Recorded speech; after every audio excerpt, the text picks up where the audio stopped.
Welcome to the Happy Dog Podcast.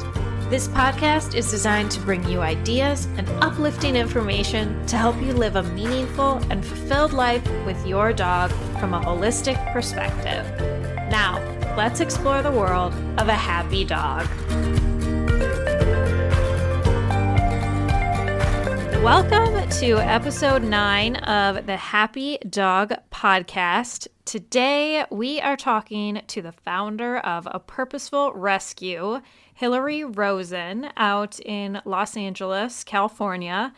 They save so many overlooked dogs, including many seniors and medical needs dogs, and they often will source out and work with holistic veterinarians in their area to seek alternative ways of helping these dogs that have complicated needs and medical. And the reason that I got linked up with Hillary and everything she's doing is because we have a mutual friend who's a foster for her, and basically they wanted to feed one of the dogs a raw diet, and we're totally on board with it. And it's something that I learned that this rescue does all the time, which I thought was so amazing because it's not really something that a lot of rescues do or are even open to.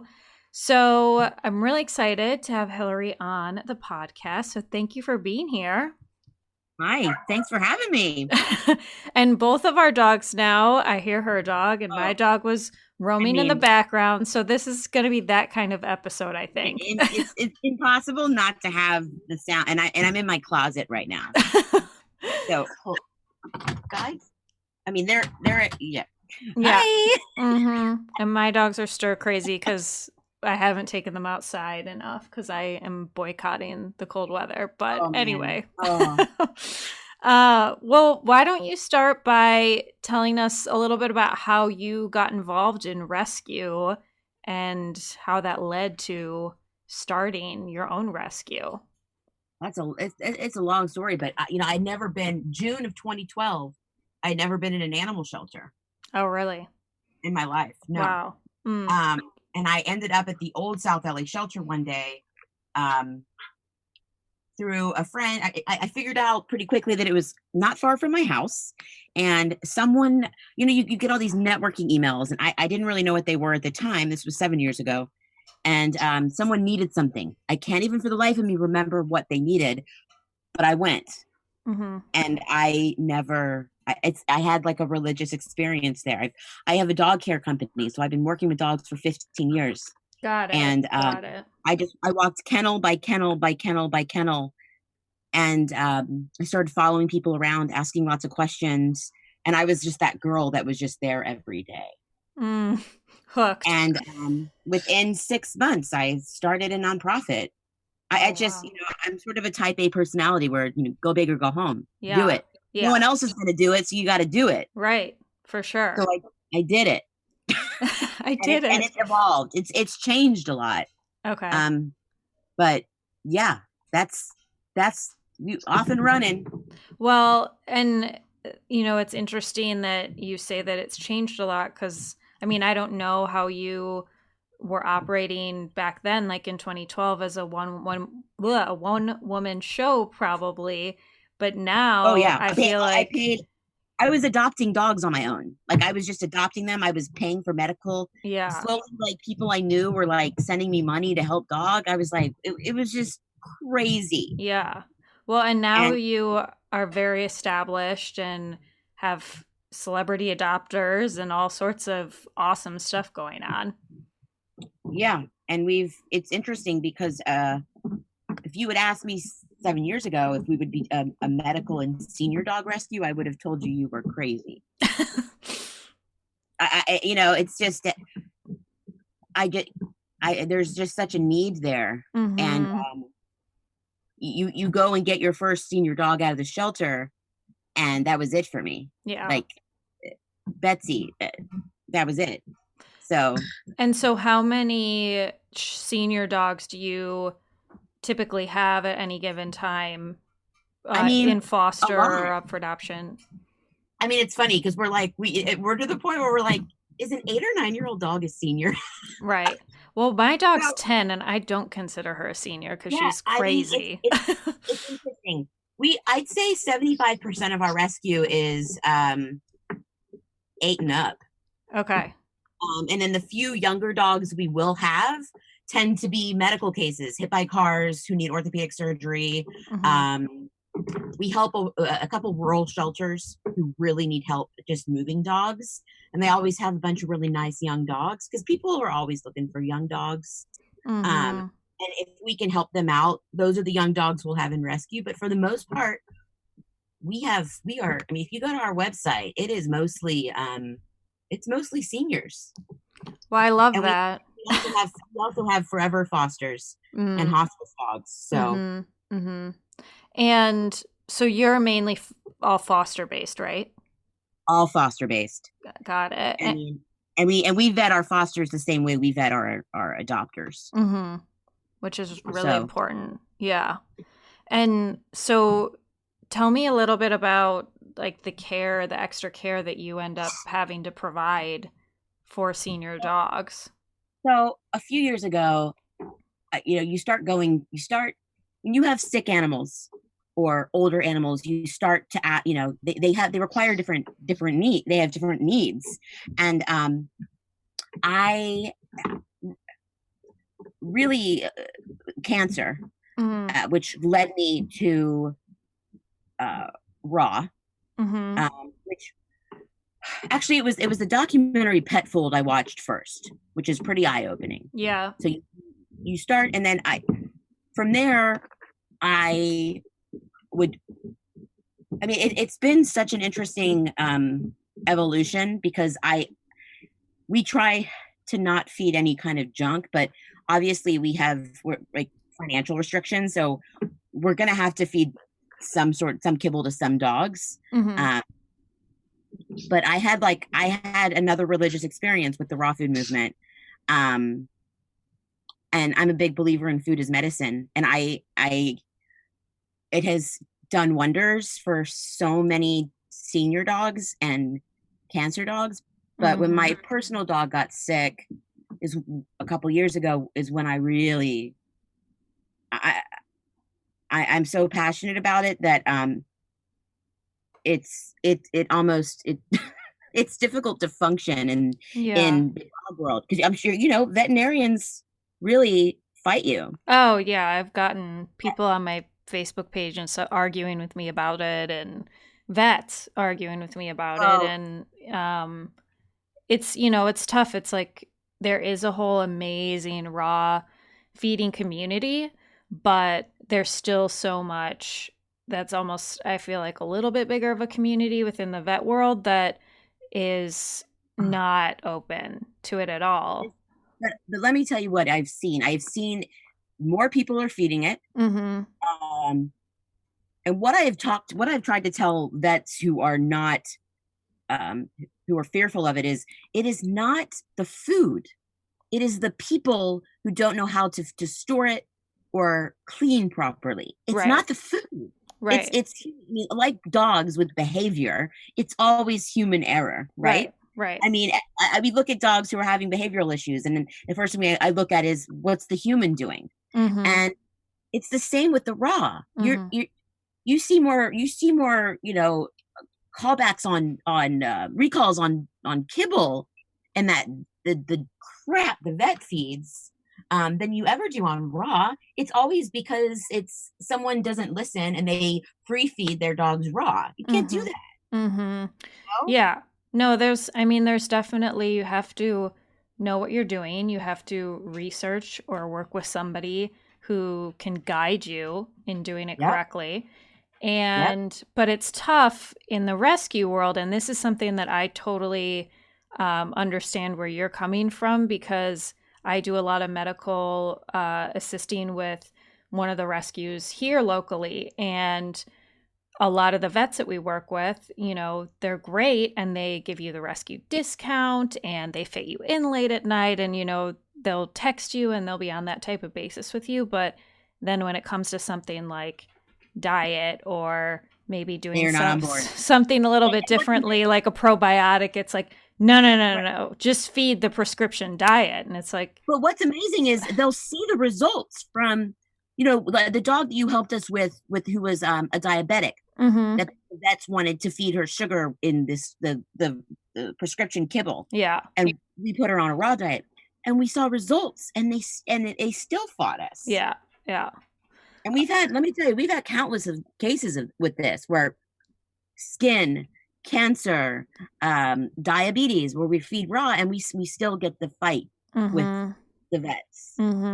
Even though the proof is in the dog. Yeah. I mean, it's not cheap, but you feed less and you're not going to be in and out of the vet as much, is what I tell people.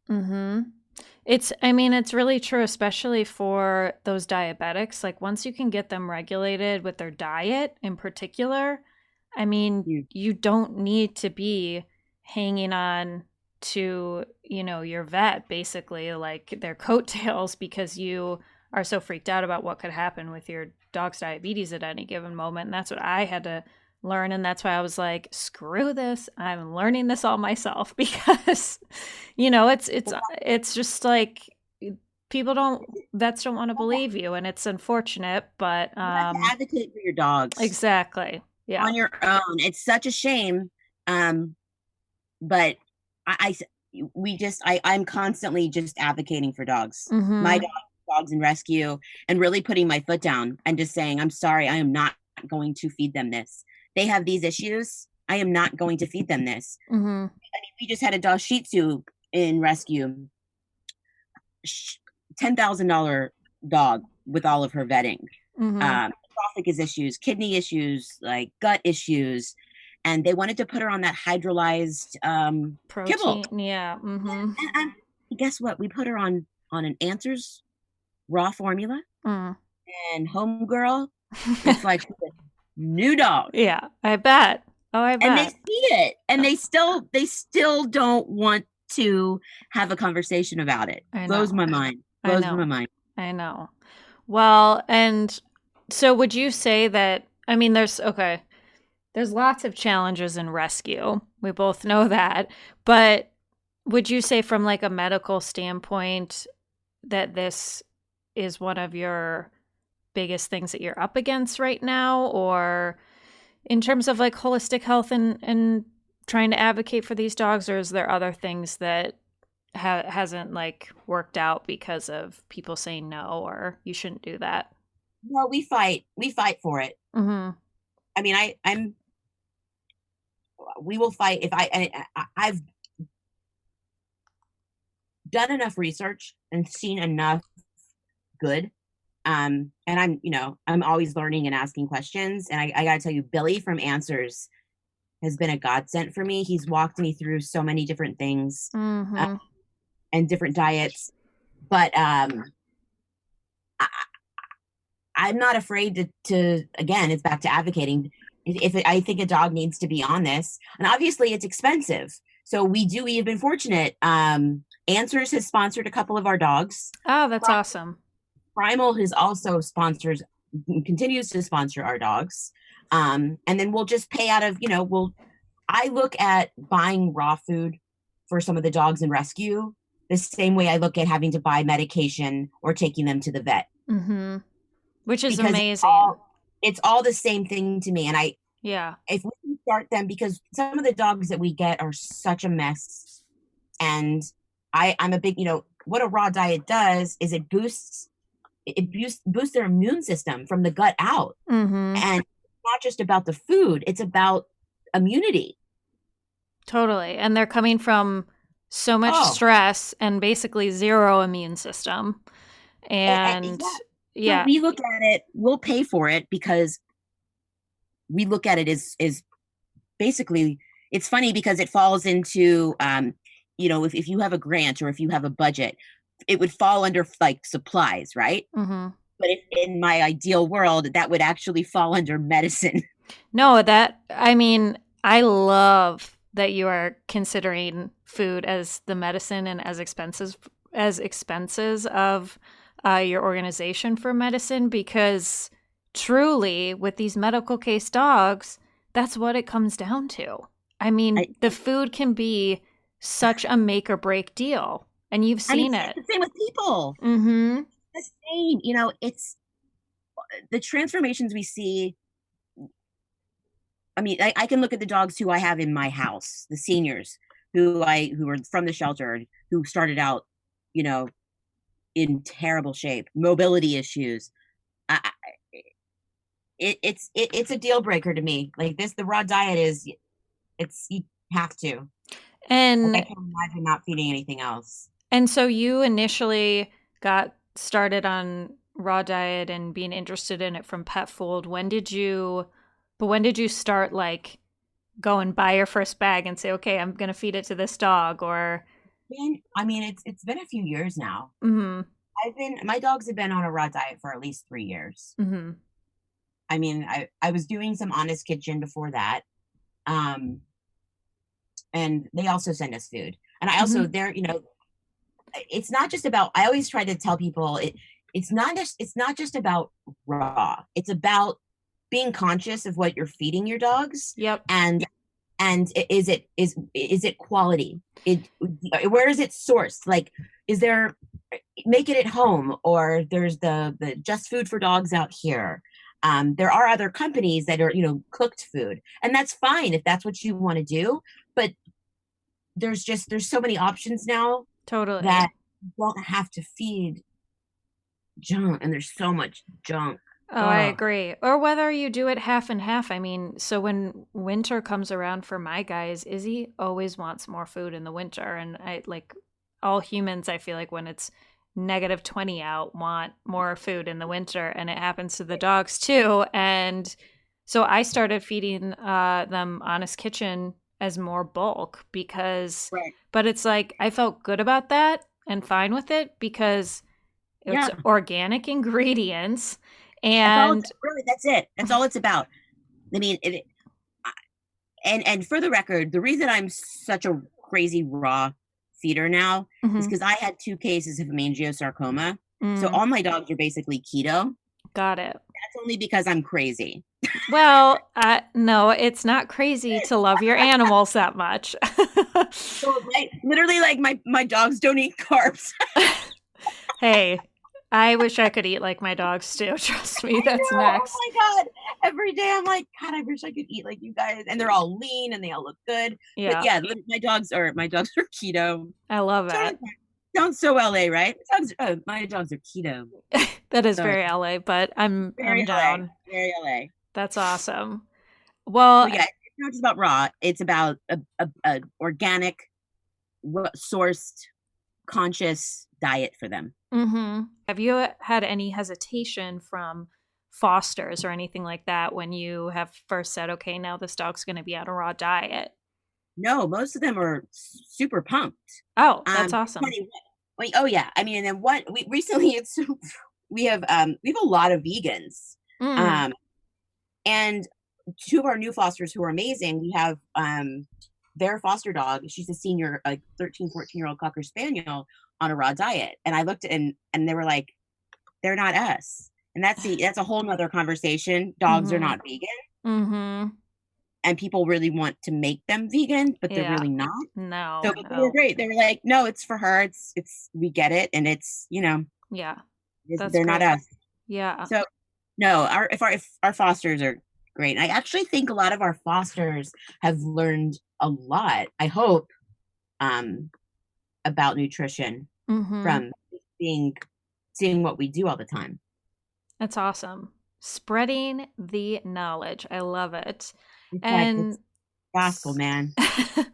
And so do you do any other different like integrative or holistic health modalities with the rescue dogs, like rehab, or you can go explain that. Yeah, we do rehab. We do a lot of Reiki. Oh, nice. We have a couple vets. One vet in particular I love, who is a holistic vet, who I will go to.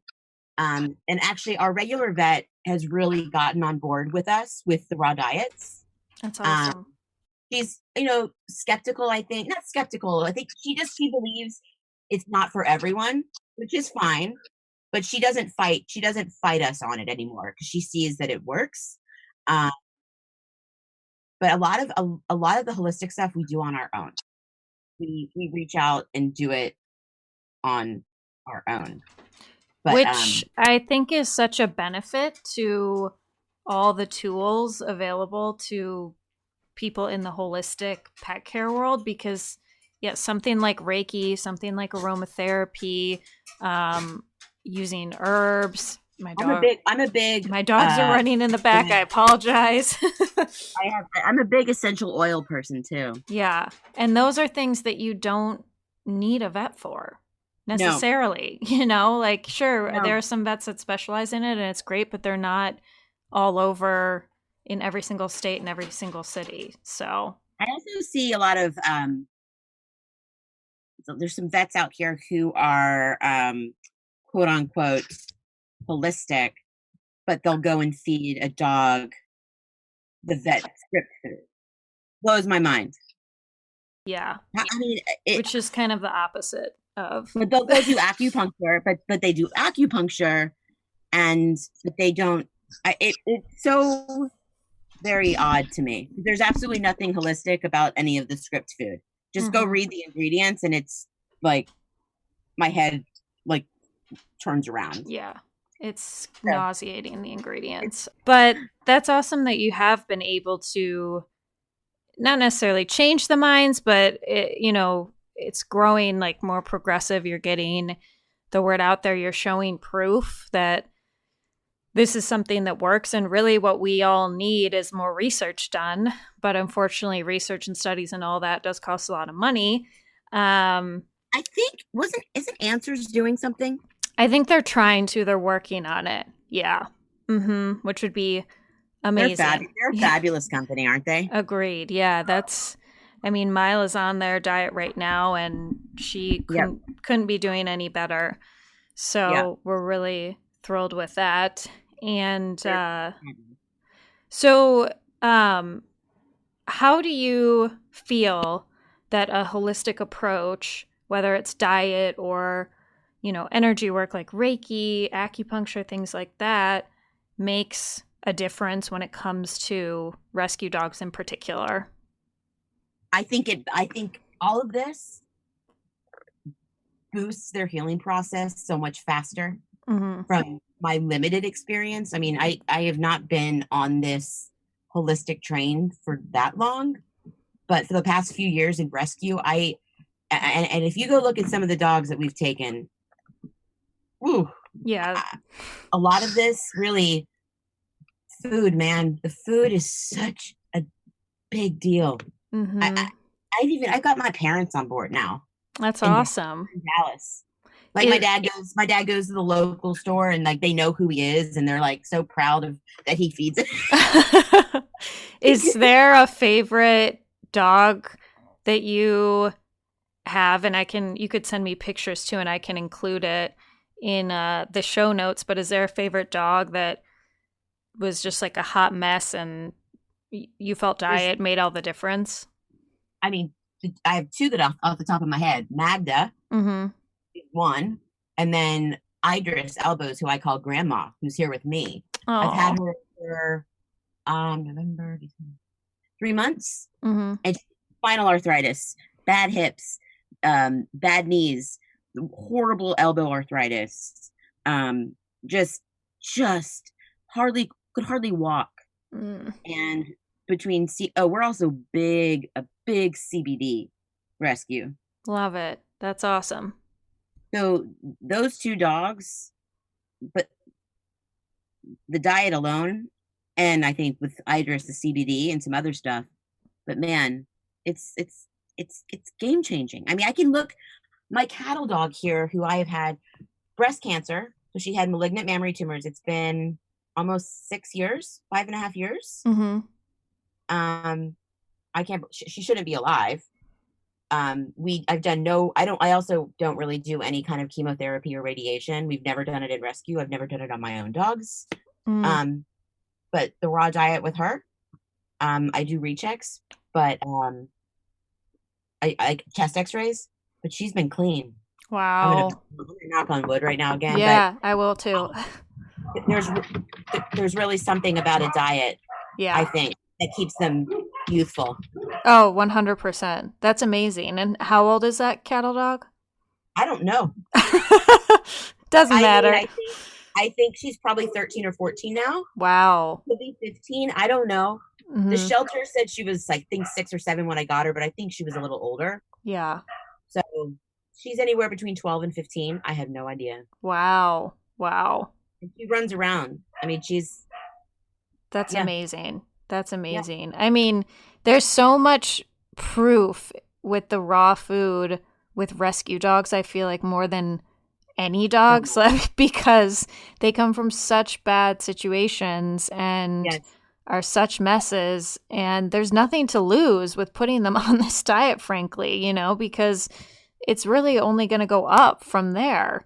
I, And again, it's the human error. The mhm, people think that it's too much work. I'm like, it's really not. You yeah, just defrost it, yeah, you serve it, and you wash it, and yeah, you roast.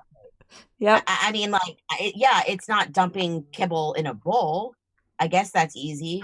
But like, honestly, when I feed my dog, I love feeding time. mhm, Like, I agree. I feel it's like, I don't know if it's my maternal instinct kicking in. I don't have kids, I have dogs, but when I make and prepare their food, it's a time of quiet. It's the quietest time of the day in my house. That's But awesome. like, I feel I'm giving them love. Like, I'm feeding them so much love. Like, Yeah. what I'm putting in their bowls is amazing, and it helps them. And so I actually really enjoy feeding time. Yeah. No, I couldn't agree with you more. There's something so satisfying as the human, like once you have prepared the food and maybe you're adding extra fish stock to it or Oh certain yeah, girl. Oh yeah. supplements and herbs, and Oh then yeah. then just like watching um the dog react to that, like eating that, enjoying it, is I love it. And then something over time, therapeutic. Yeah. Yeah. because I know like, it goes back. Like, I feel like I'm just giving them medicine Mm-hmm. Mm-hmm. it's in a holistic way, but it is.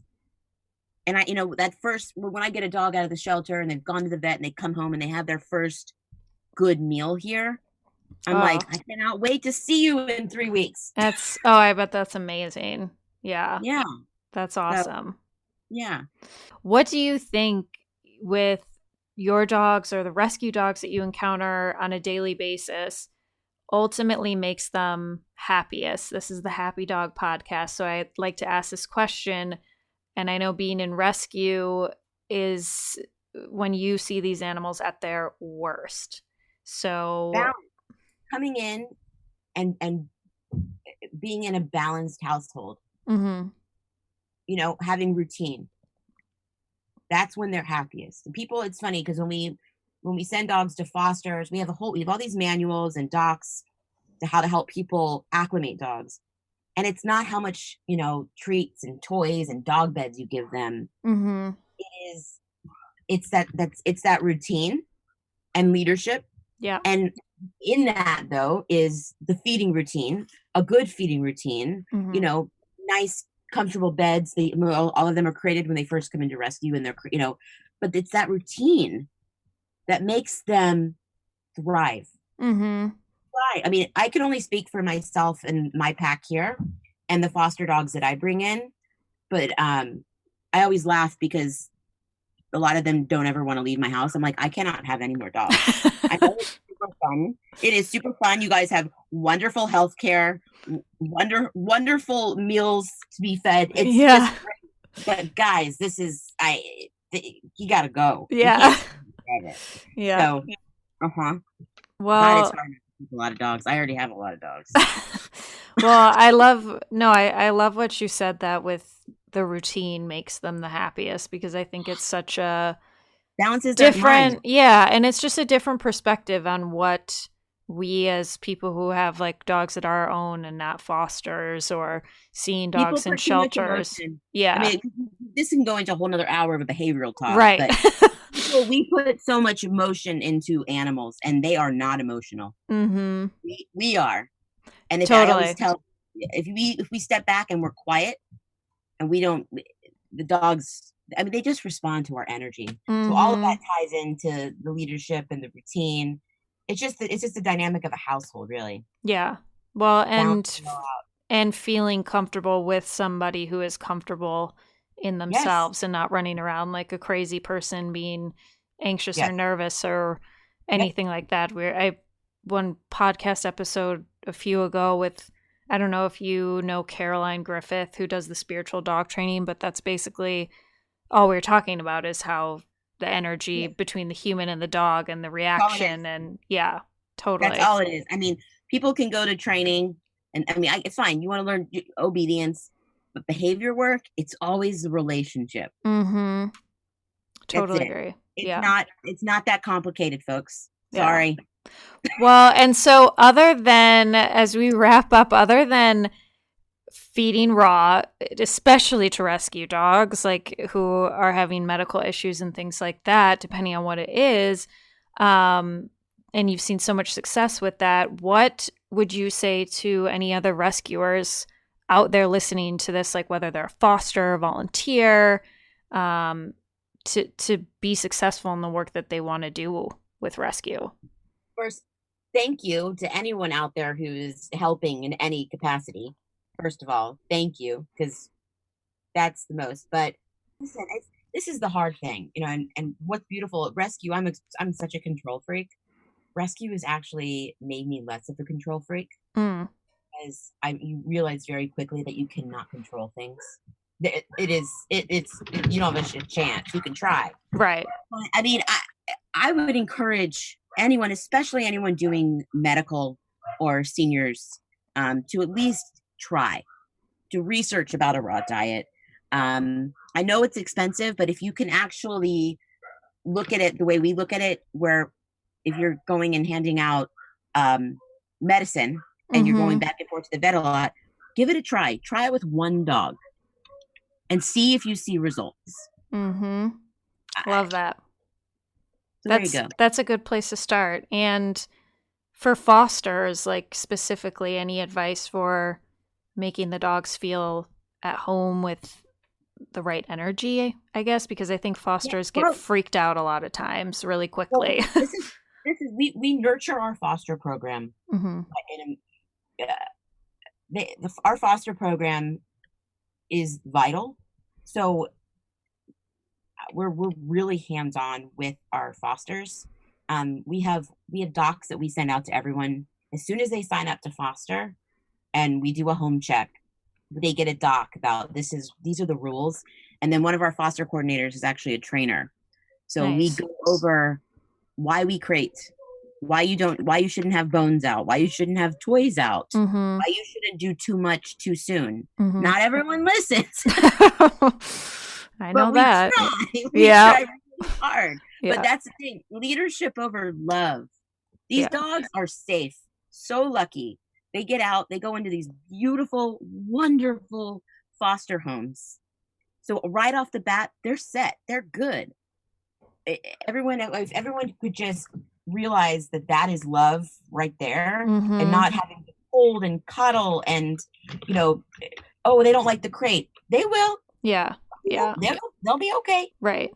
And like you said, right. But like you said, dogs are craving routine and they just don't know what the crate is. And sure, they can work out of being in a crate, but you have to keep them safe while they're in your home for the first few weeks.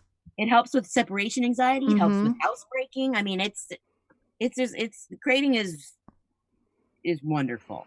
But again, that all comes back to humans, leadership, Yeah. routine. And if you feel terrible inside about the crate and putting your foster in a crate, then yeah, they're going to hate it because they're like, this feels, this energy and this feeling around this is horrible. So why would I want anything to do with it? So dogs are not that complicated. No, they're pretty straightforward. Really not. Yeah. We complicate them. Totally.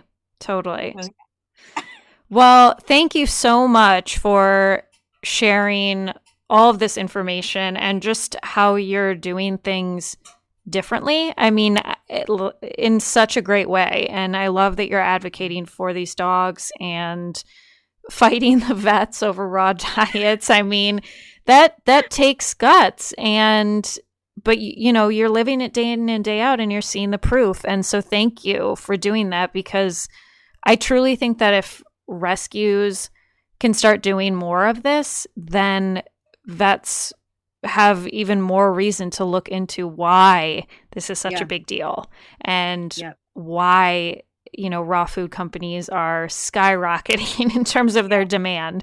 Yeah. So thank you for everything you're doing, and for rescuing all the seniors and hot messes. I'm telling you, thank you. I go check out.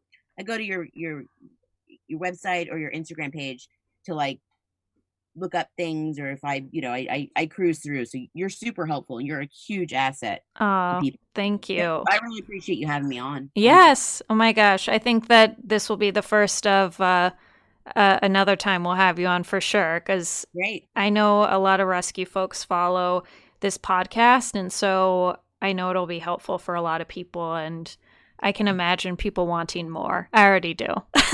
So, yeah. Okay. Thank you so much again, and we will see you next time on the Happy Dog Podcast.